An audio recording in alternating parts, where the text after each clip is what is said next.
नमस्कार दोस्तों। प्रस्तुत है पवित्रा अग्रवाल जी द्वारा लिखी कहानी एक और अदालत। घर के सामने ऑटो से उतरकर मैं उसे रुपए दे रही थी कि मेरे सामने से एक लड़की गुजर गई। उसने तो मुझे नहीं देखा, पर मैं उसको देखते ही पहचान गई कि अरे यह तो अपनी वृंदा है। मैं तेजी से चलते हुए या कहूँ कि लगभग दौड़ते हुए उसके पास पहुंची और पीछे से उसके कंधे पर हाथ रख दिया। पलटकर उसने पीछे देखा और मुझे देखते ही वह खुश हो गई। अरे भाभी, आप कैसी हैं? मैं तो ठीक हूँ वृंदा, पर तुम तो भाभी को बिल्कुल भूल ही गई। शादी के बाद तुम्हें पहली बार देख रही हूँ। देखो वो सामने ही तो मेरा घर है। चलो घर चलते हैं। अरे नहीं भाभी, मैं आपको कैसे भूल सकती हूँ। आपसे तो मेरे जीवन की कई यादें जुड़ी हुई हैं, पर आज मैं आपके साथ नहीं चल सकूंगी। मोनू को मम्मी के पास छोड़कर आई हूँ। वह उन्हें परेशान कर रहा होगा। मैंने आपका घर देख लिया है। 1-2 दिन में आपके पास आती हूँ। घर आने का वायदा करके वृंदा तो चली गई, पर मैं कुछ वर्ष पीछे पहुँच गई। वृंदा मेरी हम उम्र तो नहीं थी, मुझसे 3-4 वर्ष छोटी ही रही होगी, पर हम दोनों में दोस्ती का एक रिश्ता बन गया था। शादी के बाद रजत के साथ इस सुदूर प्रांत में आने पर हम वृंदा के मकान में ही किराए पर रहने लगे थे। रजत के ऑफिस चले जाने के बाद मैं पूरे दिन घर में अकेली रह जाती थी।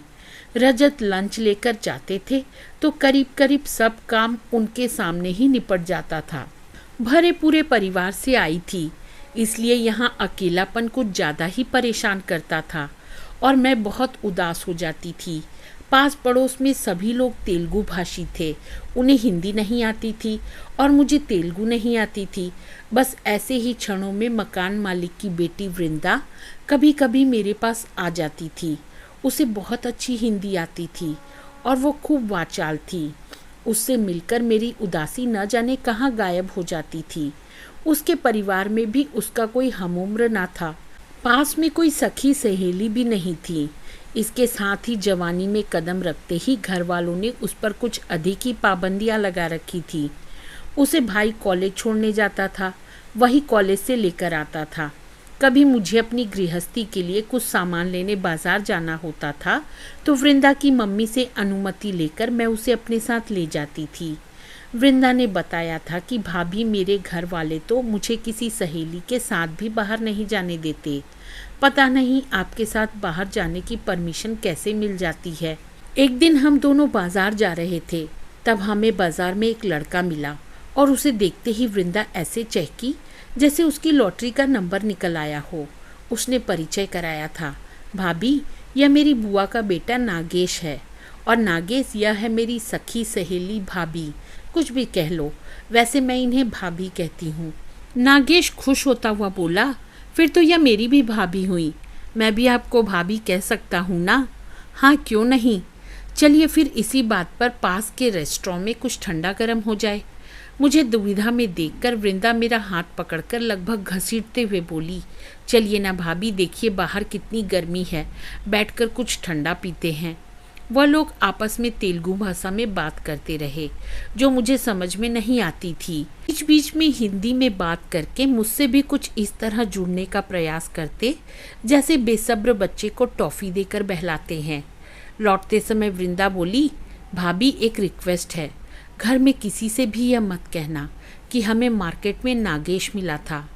उसके इस आग्रह पर मैं कुछ चौंकी और मुझे दाल में कुछ काला भी नजर आया, पर नागेश रिश्ते में उसका भाई लगता था और भाई बहनों में कुछ गलत होगा ऐसा मैं सोच भी नहीं सकती थी।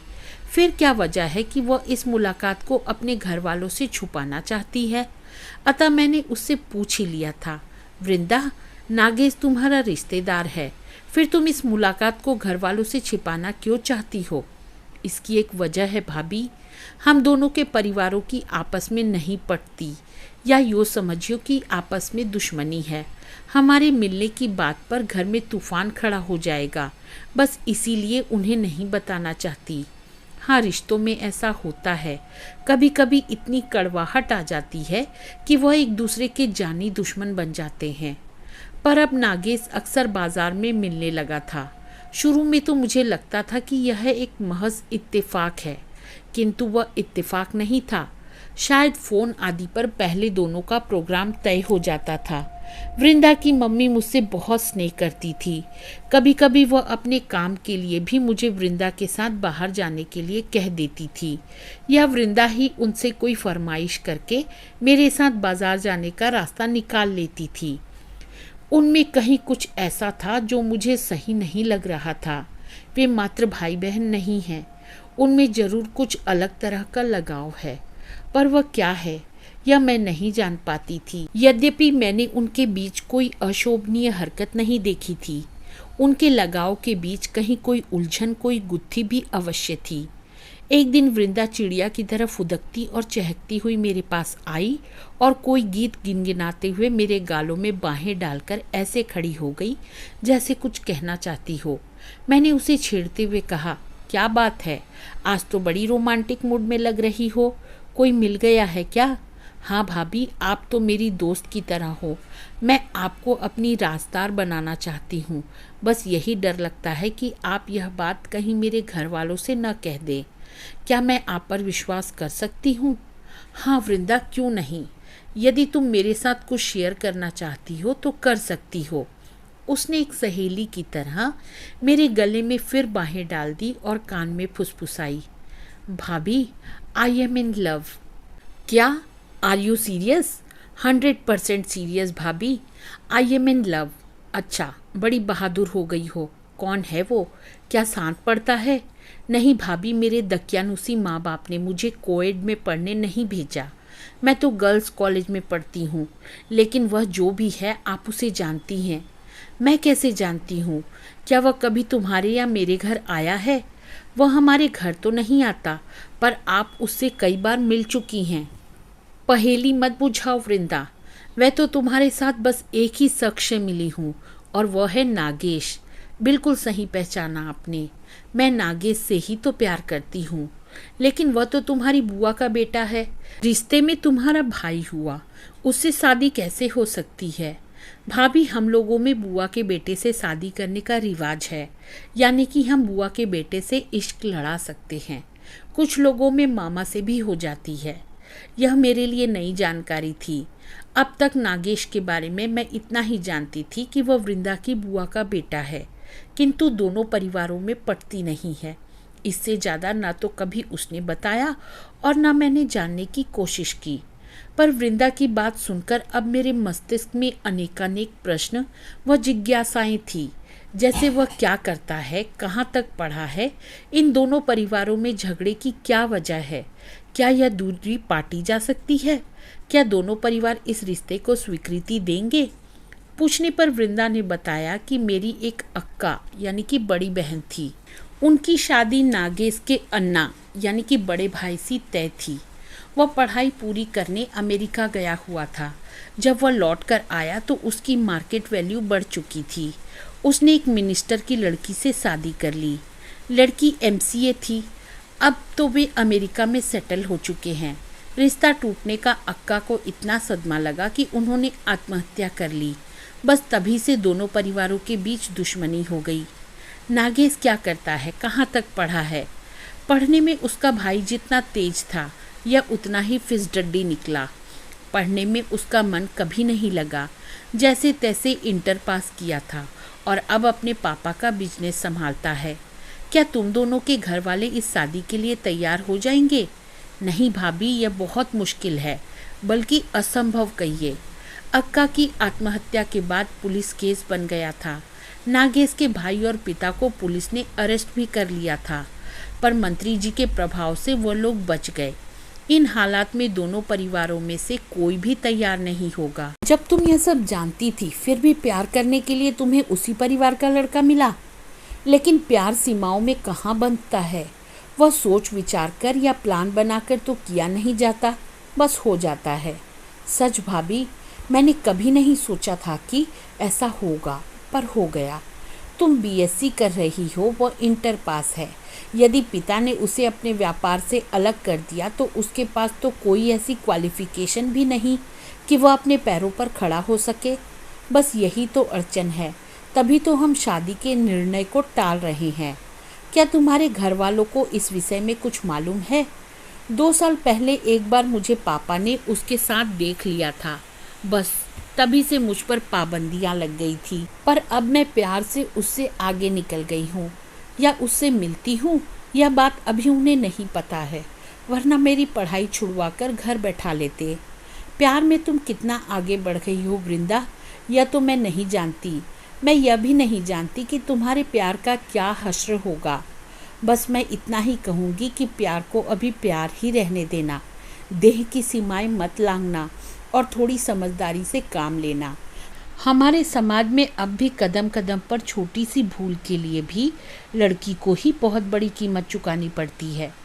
नहीं भाभी, मेरा आपसे वादा है, मैं ऐसा कोई गलत काम नहीं करूँगी। इसके 2-3 दिन बाद ही वह बदहवास सी मेरे पास आई थी। भाभी, अभी तो मेरी बीएससी भी पूरी नहीं हुई और घर में मेरी शादी की चर्चा जोर शोर से होने लगी है। कोई अच्छा लड़का मिल गया तो यह तो 1-2 महीने में मेरी शादी कर देंगे। आप मम्मी को समझाएं ना कि ग्रेजुएशन पूरा हो जाने दें। देखो वृंदा, यदि तुम्हारी मम्मी ने मुझसे तुम्हारी शादी के बारे में कोई बात की तो मैं उन्हें समझा सकती हूँ, वरना ऐसा कैसे कर सकती हूँ। एक दिन रजत के ऑफिस जाते ही वह फिर मेरे पास आई, कुछ परेशान दिख रही थी। भाभी, मुझे आपसे एक फेवर चाहिए। आप किसी काम का बहाना बनाकर मुझे बाजार ले जाने की मम्मी से परमिशन ले लीजिए। मुझे बहुत ज़रूरी काम है। ऐसा क्या काम है जो मैं तुम्हारी मम्मी से झूठ बोलूं? आपसे झूठ नहीं बोलूंगी। आज हम कोर्ट में अपनी शादी के लिए एप्लीकेशन देने जा रहे हैं।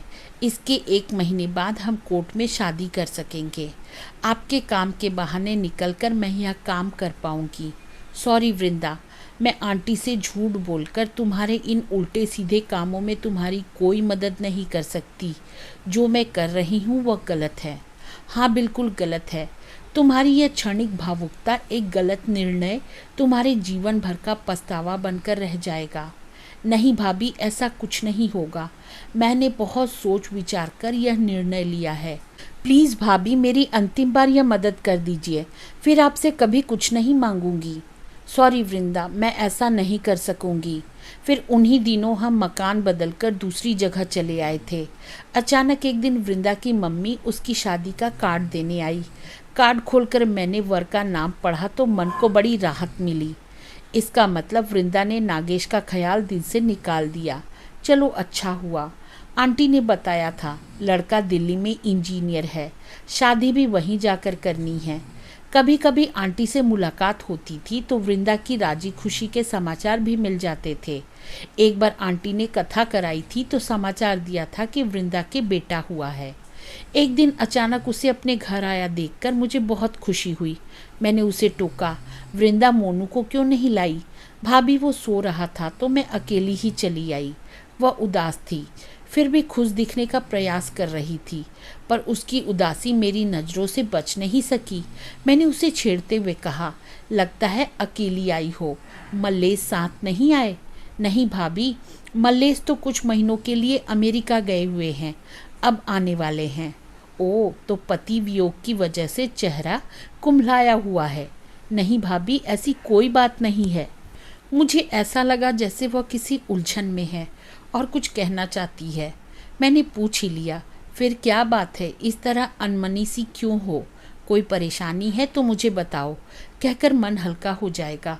अचानक उसकी आंखों में घटाए छा गई और वह सुबकने लगी।